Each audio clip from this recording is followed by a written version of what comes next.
Welcome to Fast Effect Double Speed Magic the Gathering from ELD's Time Vault Games Discord, as we're playing live over the internet every Wednesday and Friday, 7 p.m. Eastern, which means you can join the fun and might find yourself on camera here. We've got the finals here. Dustin's on Nick Fit, and Matthew is on his brew of Reanimator.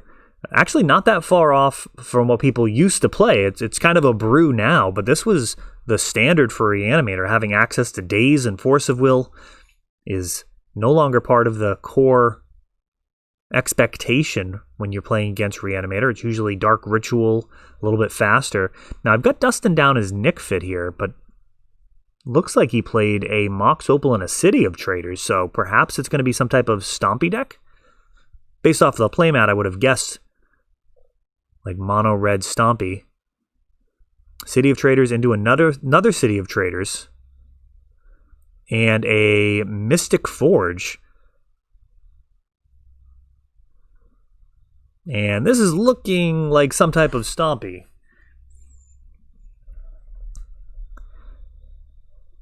Could be colorless.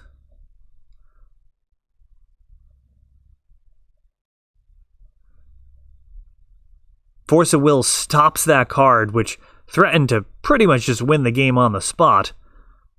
The only thing perhaps more threatening than that would be Karn, as Karn can actually grab main deck Tormod's Crypt, a horrifying prospect for a Reanimator build. Hapless Researcher sacrifices, gets an Elish Norn into the bin, which gets reanimated. And she's a biggin. She can definitely smash. I mean, Karn can get cleared by that. It's going to be really difficult to put any creatures out and have them stick around. Monastery Mentor and the monks totally KO'd. So we'll see what colors this has. If it's a white build, it may have access to Karakas', which would be nice. Mishra's Bauble, adding to perhaps some Metalcraft. A Ancient Den, and 4 mana now for a Karn the Great Creator. A Brainstorm in response from Matthew, and if he has an answer to this, it's going to be really, really difficult to imagine Dustin getting back into this game.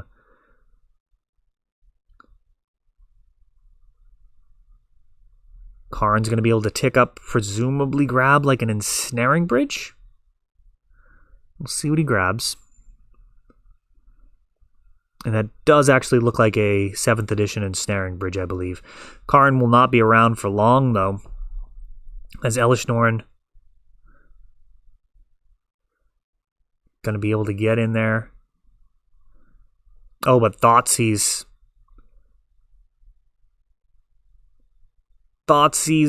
strips from hand the one hope for Dustin, that Ensnaring Bridge. Elish Norn just straight up murders Karn, and now he is hellbent, facing down 4 damage a turn. Very little hope, but some hope does remain. Man, it's going to take an awful lot to get him back into this one.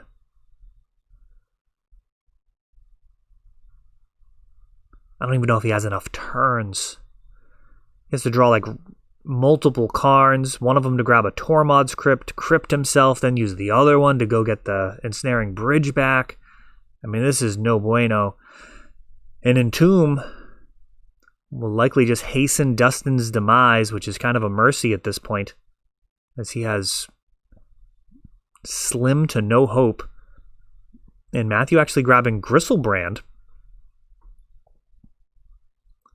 I'm a little surprised. I would have expected Grave Titan there, as it's a faster clock. A Brainstorm.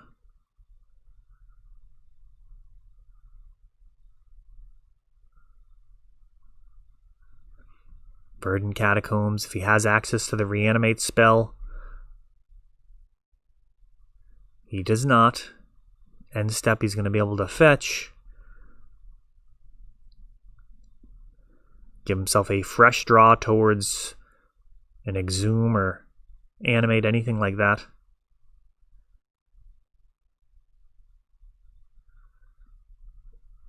the vigilance on Elish Norn, just so much of it is brutal. I mean, the boon cycle there, all of the Praetors giving and taking. Exhume now brings back the Gristlebrand. And nothing for Dustin. That spell as one-sided as this game. Dustin did have a couple of things, but Matthew easily answer them, using that Elish Norn to just annihilate the Karn. Karn just showing up, sacrificing himself, basically. Just here's an ensnaring bridge. Hopefully this will be enough. Thoughtseize says not gonna happen. And of course, the thing that really stabilized right up front was that Force of Will, preventing things from getting out of hand with that Mystic Forge. So Matthew, with everything really in hand there, for the spectacular showing for Reanimator Game 1. We'll see what happens in Game 2. Dustin likely to have a whole bunch of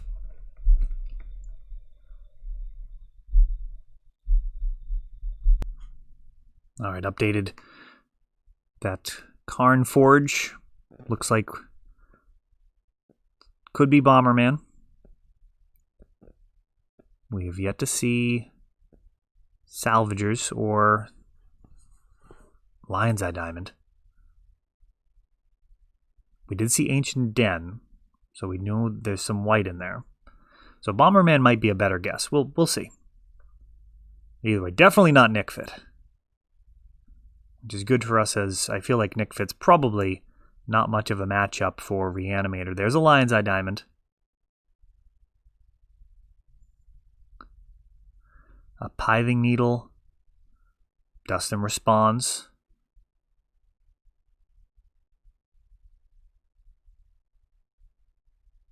Probably Pithing Needle. Yeah, probably Pithing Needle, I think. And we see a Gristlebrand from hand. You actually do get to see which card is revealed. Have incorrectly said otherwise on the channel prior, based off of some very adamant player. As it turns out, you actually are aware at all times of all cards in your hand, and can in fact tell when a card has been seen by your opponent. I have no idea how it works in Magic Online, not relevant to Paper Magic. And Containment Priest now, so multiple pieces of hate here on board. We've got a Pithing Needle for Matthew, and now a Containment Priest. Big difference here. The Priest can actually turn sideways and put some pressure on Matthew's life total if things just continue to be a bit of a standstill. Chalice at 1 does resolve. And a little technical issue there. And we'll see what this other card is shortly.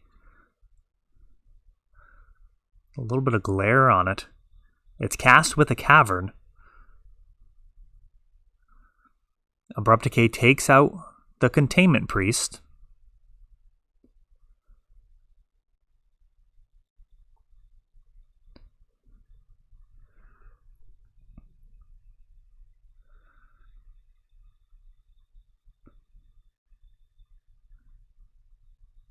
And it looks like perhaps an Aethersworn Canonist. A Walking Ballista comes down with 3 counters, and that will certainly hasten Matthew's demise if he doesn't find something decent out of the graveyard in a hurry. It's going to be much tougher with both Aethersworn Canonist and Chalice of the Void. 5 more damage comes across the bow, and actually going to make it 6 damage. And now willing to sacrifice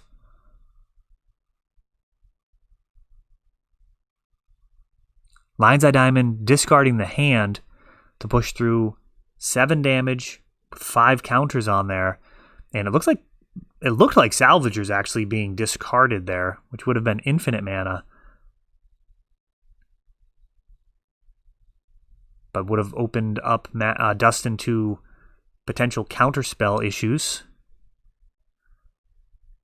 Dustin taking that one down, squaring this up, 1 game apiece. Leading out here with a Polluted Delta, being sacked. Grabbing an Underground Sea. And again with this blue-black Reanimator, we're not likely to see any totally insane openings. It's usually a little bit more reserved, but Thoughtseize looking to, for example, prevent Auriok Salvager shenanigans, which could be, I mean, is this a turn 1 win without this Thoughtseizes? City of Traders, Opal, Lion's Eye Diamond, Bauble, oh, that is very nearly a turn 1 win, depending on what Dustin draws. If he was in a situation without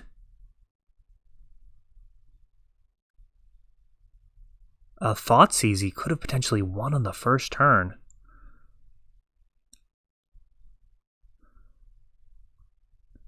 So now we've got City of Traders, Mox Opal with Metalcraft, Lion's Eye Diamond, Swords to Plowshares, and Salvagers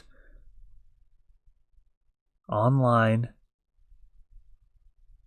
As soon as Dustin gets another mana source, he may just win the game if Matthew doesn't have a way of stopping this Salvagers.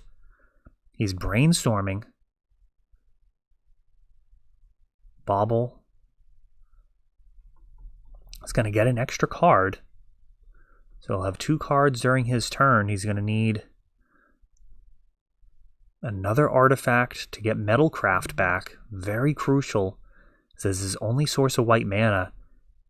Ancient Den would be ideal. A Walking Ballista at 1. So Metalcraft is back. Pithing Needle, that is going to stop the Salvagers in all likelihood.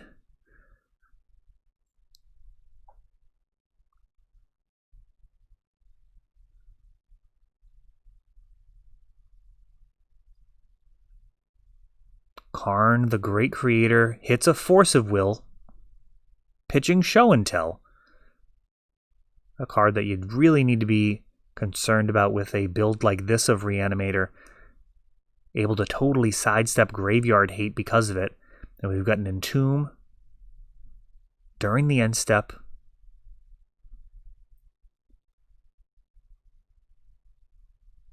Reanimator, built this way, does share so much DNA with the Show and Tell decks, like Sneak and Show and Eureka Tell.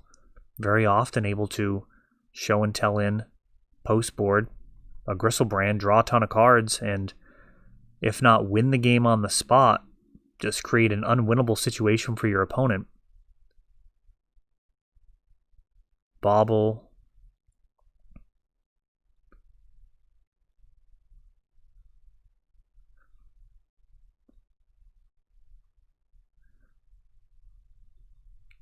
Gonna reveal Elish Norn off the top of the library. And Salvager's actually not going to care very much about Elish Norn. Exhume.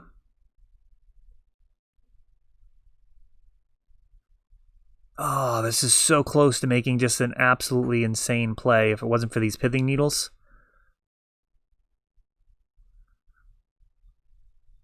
So Swords to Plowshares targeting the Gristlebrand. Matthew going to draw some cards. Just be getting that life right back. And these Pithing Needles doing some serious work.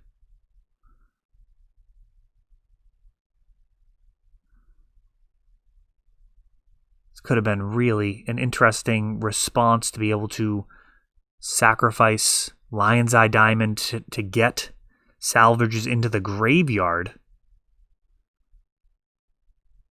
So without the Pithing Needles, this game would be very different. Lion's Eye Diamond could have been sacrificed to put the Salvagers into the graveyard with the 3 mana floating, let the Exhume resolve, then use the mana to return the Lion's Eye Diamond and something else, and then just win on Dustin's turn.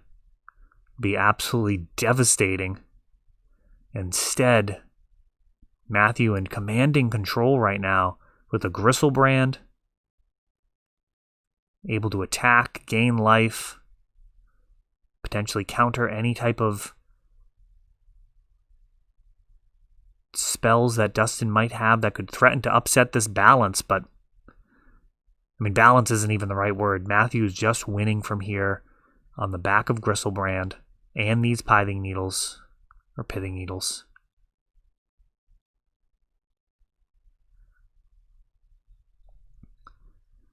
One more swing. That's all it's going to take. Matthew just needs to hold on for one more turn.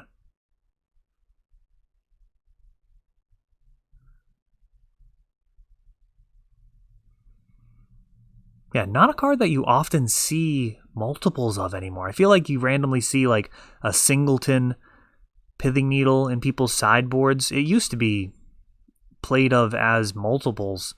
Really don't see it nearly as much. Perhaps in part because of Oko. We've got Salvagers comes down, but not going to offer any resistance to a Gristlebrand strike. No reach, no flying. And Gristlebrand's just going to cross the finish line in large part to those Pithing Needles, preventing Dustin from just comboing off. So this blue-black Reanimator list taken down our F&M before Halloween, which is, pretty fitting. Really, definitely a flavor win there. That is all for this one, but don't worry, there is a lot more. You can check out our older videos, and we're always putting out new videos from ELD's Time Vault Games in Bellingham, Massachusetts. If you want to help the channel, of course, you can like, subscribe, share, tap that notification bell so you can know the next time our new videos come out. Thanks for watching.